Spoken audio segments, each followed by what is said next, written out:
Di dalam Kristus. Sebab di dalam Dia kita hidup, kita bergerak, kita ada, seperti yang telah juga dikatakan oleh pujangga-pujanggamu.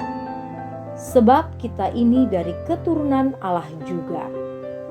Kisah Para Rasul 17 ayat 28. Kehidupan di dalam Kristus sangat berbeda dengan kehidupan di luar Kristus. Mengapa? Karena hidup di dalam Kristus berarti siap pikul salib, siap menderita, dan tentunya harus membawa perubahan. Kalau hidup kita tidak ada perubahan antara sebelum dan sesudah mengenal Kristus, maka patut dipertanyakan, Kristus mana yang kita ikuti?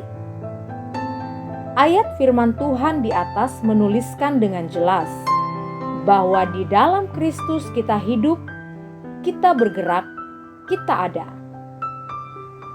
Kristus membawa kehidupan. Kita yang seharusnya binasa oleh dosa-dosa kita, namun setelah hidup di dalam Kristus, kita beroleh anugerah untuk diselamatkan, sehingga kita memiliki jaminan hidup kekal. Anugerah yang kita terima membawa hidup kita kepada pertobatan yang benar.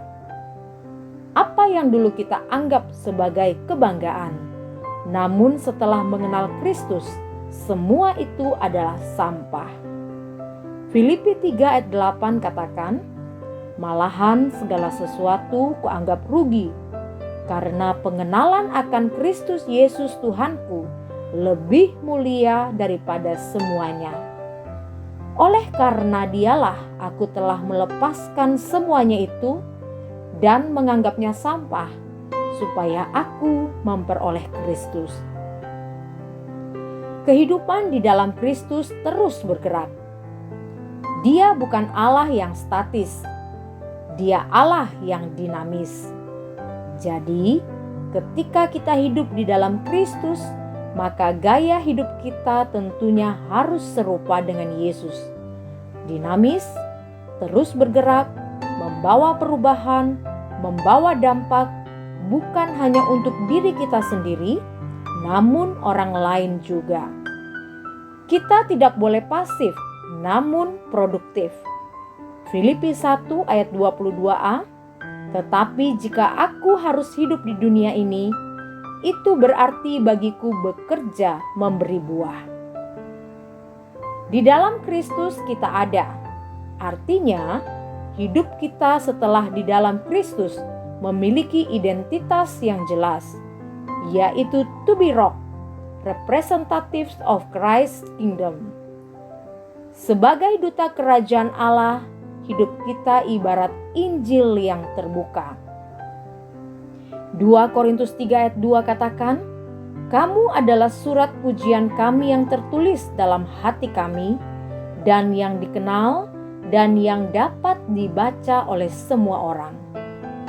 Eksistensi Allah, eksistensi kekristenan yang sejati, dimanifestasikan melalui kehidupan orang-orang percaya yang hidup di dalam Kristus.